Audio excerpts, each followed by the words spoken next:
Hey everybody, welcome back to my channel, Christian Mechanic. Today I have another, this is going to be another torque wrench. This is going to be the 1/2 inch drive this time now.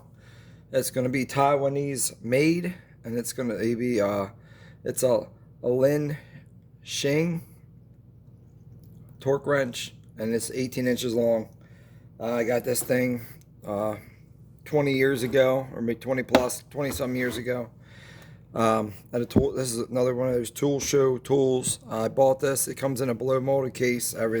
Same as like the Harbor Freight budget, your budget cases, where it's all just a bunch of plastic. This one here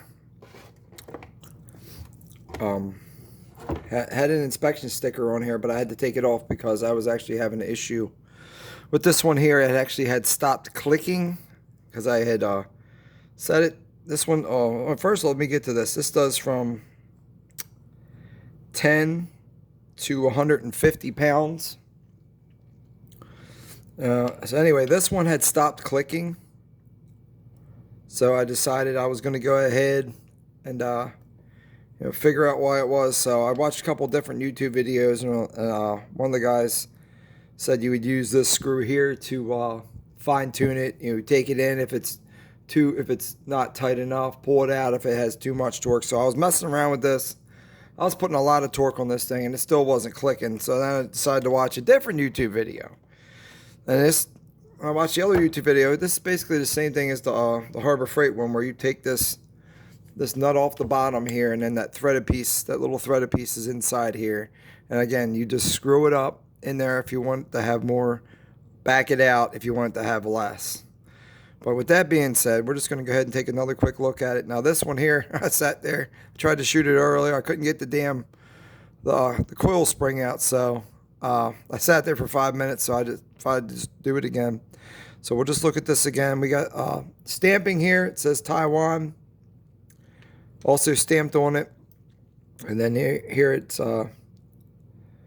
says Lin Shing on it right here, the name of the maker here, and then you got your right and left on your switch here. I'm not sure how many teeth it is. We'll just see if we can get a quick guesstimate. One,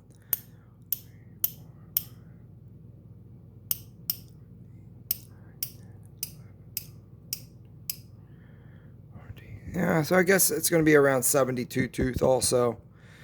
So we'll go back to looking at this. You got your knurling on your handle here. It's a little different than the Harbor Freight one. I've had this thing for many years. I've never had issues with it till now. So anyway, to get this apart, you can take this nut off. Then you're gonna have to back out that little piece there and separate it from this. Then once you do that, then you're gonna have to screw this up so you can get to. There's a screw in there that holds this locking nut down. You undo that locking nut, and then you can unscrew this whole piece out of there, get this out of the way, and then you could take the handle off. Once you get the handle off, there's a little slot in here where the spring is for it, and then there's a little tiny little pin that's in the bottom there. It just sits in there. You just get a pair of needle nose, you pull that little pin out, and then that spring will come out. And then there's another little piece up in here that it sits right along the bottom of this. This thing here is like sits at an angle.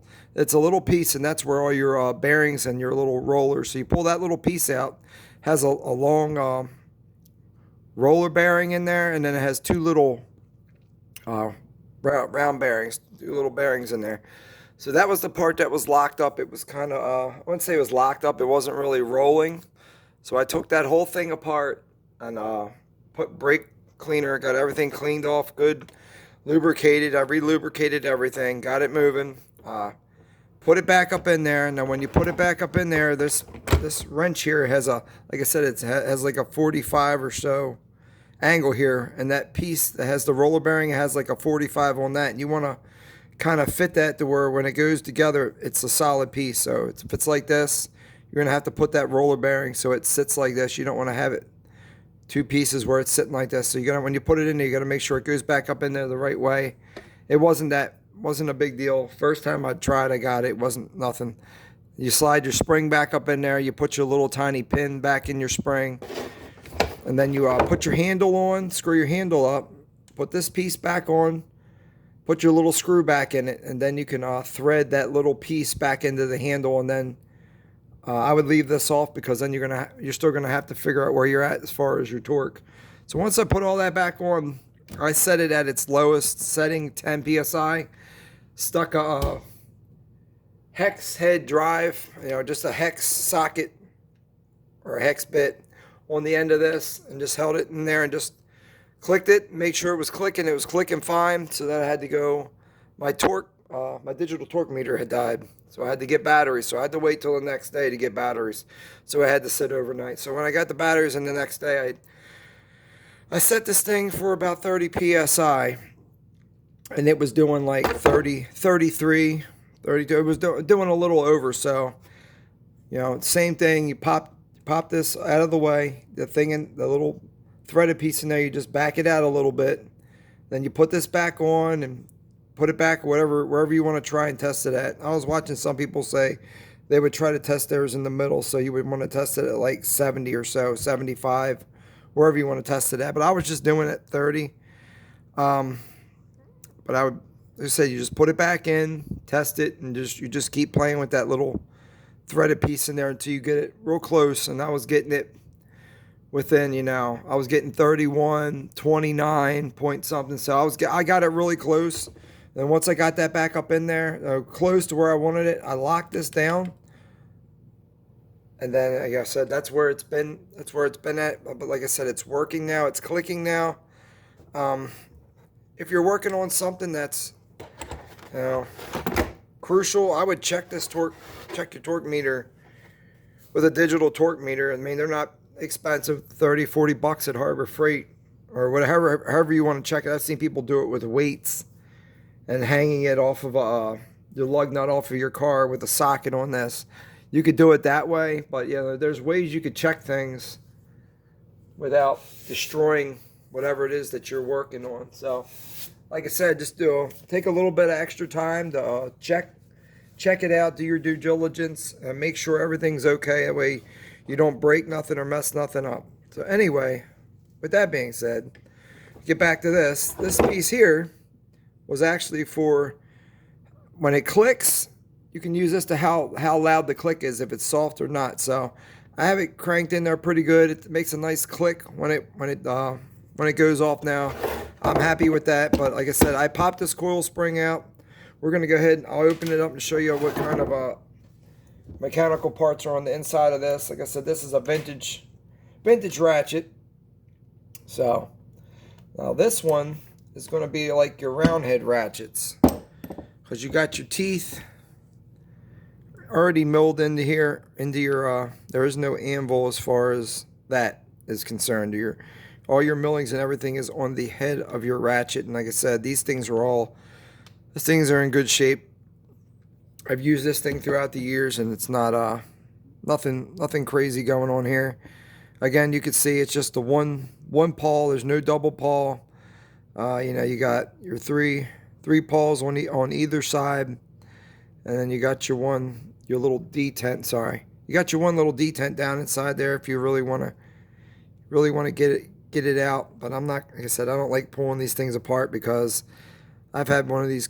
I pulled one of these apart before, and it shot off, and then you got to go looking for parts. And I'm not going to pull these apart unless something's not working.